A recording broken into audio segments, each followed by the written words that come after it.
The high point for me working on this series has always been working with a group of people who are doing their best work and all together raise the level of everybody's ability. This show required incredible physical and emotional sacrifice on everybody's part. And when you are all put in that painful position, you bond much closer than what I'll call family. And to say goodbye to those people that you shared this excruciating experience with is difficult. I'm proud of, so many of the individual shows that we've done.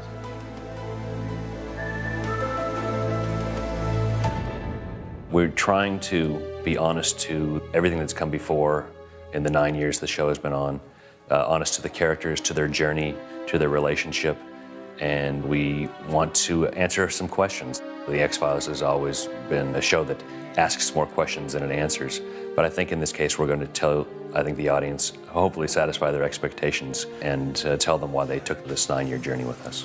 But I think that the thing I'm proudest of is that over the 9 years, there are very few episodes that I would say were failures. Most of them succeeded to some degree, and some of them succeeded beyond my expectations.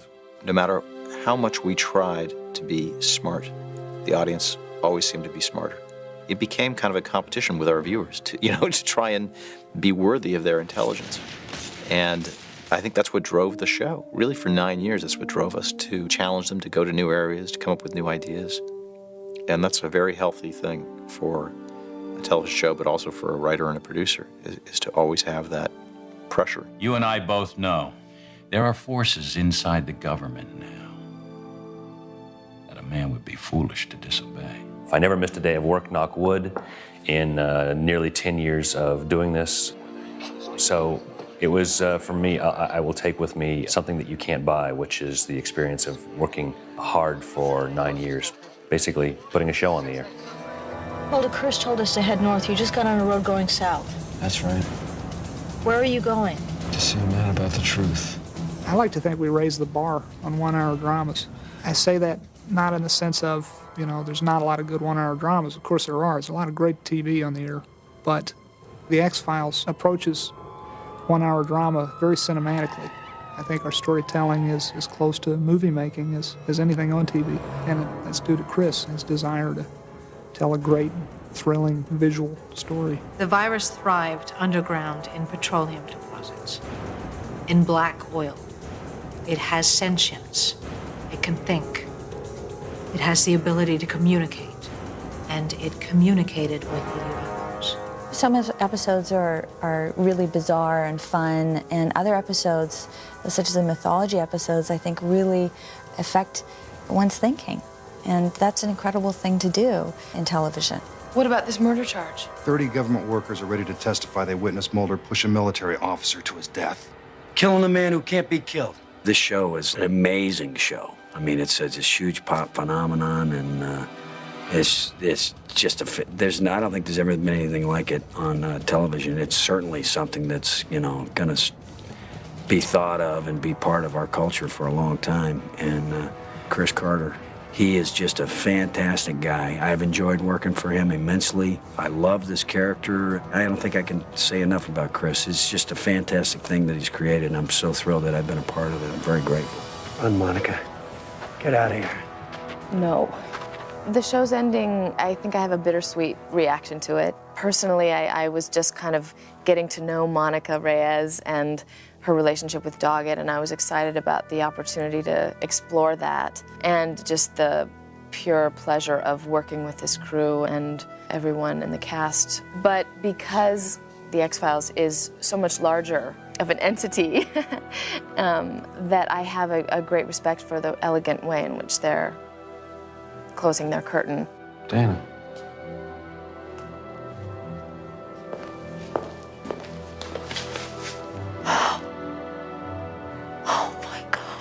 I've never had a series I've worked on where I really would get something out of each episode every time I ran it. And I'll run these episodes, 15, 20 times sometimes.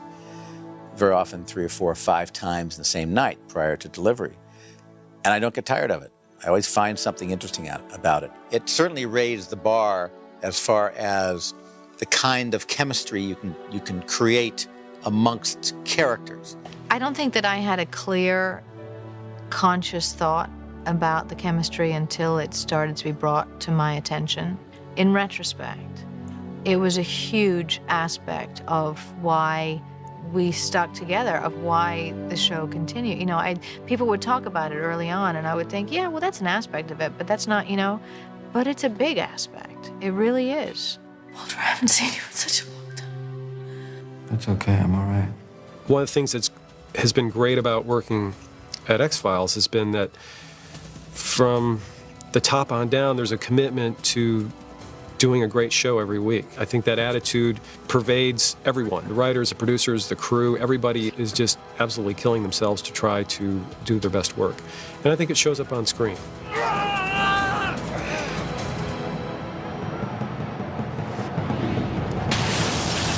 We'll miss working on an episodic TV show that to me was like doing a major feature every week. And something that I really never got tired of, never got bored with. And my relationship with all the people, which has been so creatively wonderful. The writers have been great. The writers and producers on the show have been great. The crew has been great, both in Vancouver and down here.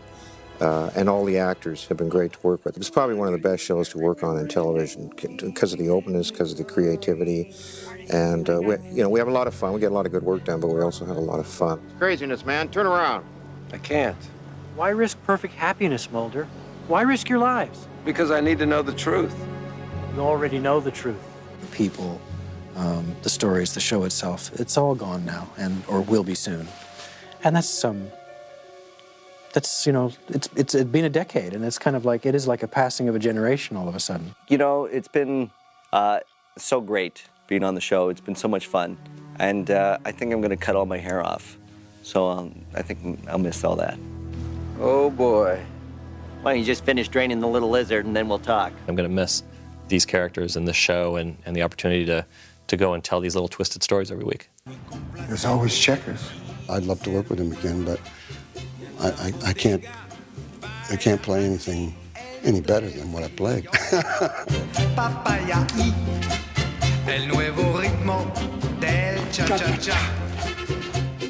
The degree of fanaticism engendered by the show is remarkable. I mean, we've had some funny incidents where we're filming in Big Bear in the mountains, 100 miles from LA, and I was manning a roadblock at 2 in the morning, literally, like I say, middle of the night, middle of nowhere. And I was standing in for the police officer who had gone to get coffee because he was cold.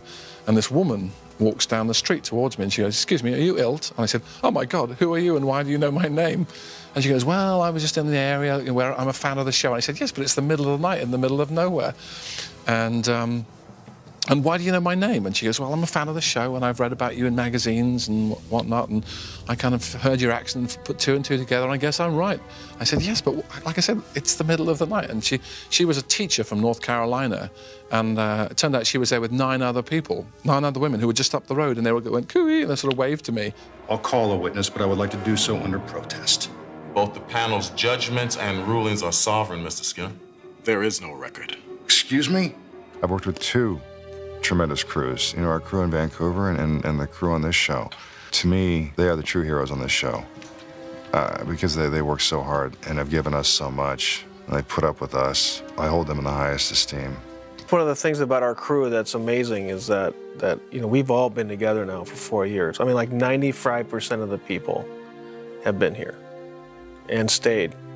When I first came on this show, everybody told me to hold on to my seat, and I never thought I'd get through that first season, and I did. And I got through another one, And it's almost like when people see what we did on this show, people in the industry that know what we had to have gone through to accomplish this episode, they'll say, "How in the hell you do it?" And to us, it was almost second nature, because we've done it. And we're almost immune to the size, scope, attention to detail, and accuracy.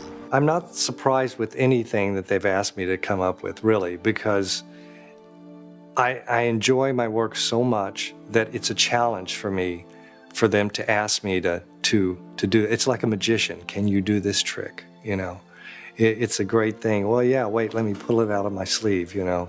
It's something that I've been living with for 8 years myself, and it's going to be very strange that it no longer exists. I think people are going to remember it as a groundbreaking television series that did the most unusual things. Shoot me, Agent Doggett, if you think it'll make a difference this time.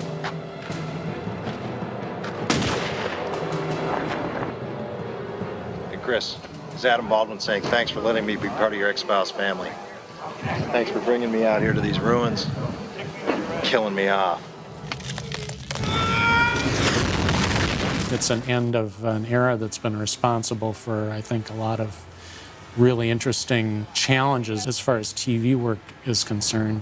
Everybody on the crew is always almost talking with amazement at the scope and the things that we're able to achieve just because of the vision of the producers and the resources that we're allowed to work with. People out there notice it, you know? And X-Files based a lot of what it did on the faith that people would notice it, you know? That they'd fill in what was in the shadows, that they'd notice the lighting, that they'd notice the kind of mood generated by, you know, all those people working so hard. You know, they go through a lot of changes on the show editorially, but it's always to make it better. Sometimes you're just doing changes to do a change, but on this show you're doing it to make it better, and you can get through it because of that. You have a drive to get through it because you're making it a better show. We've gotten used to doing little features every single week. I don't know that I'll ever get a show that's this good again. Much as you try to bury it, the truth is out there. Greater than your lies, the truth wants to be known. You will know it. It'll come to you, as it's come to me. You know, I think it's an impossible task to try and end a television show after 9 years that has so many different threads. I think they did a great job in creating a way to go out that kind of looks back and looks forward at the same time. I'm very proud of the show. I want to believe that if we listen to what's speaking, it can give us the power to save ourselves. And we believe the same thing. Saying goodbye to David and Jillian, Mitch, Robert and Annabeth, were very emotional for me. But saying goodbye to the crew, I remember I turned around and I said, thank you very much. Thanks for 4 great years here in Los Angeles. I love you all very much and I'll miss you. And I choked, you know. It's hard, you know, but it's over with, you know. I can exhale now. Okay, this is me going, bye, thank you.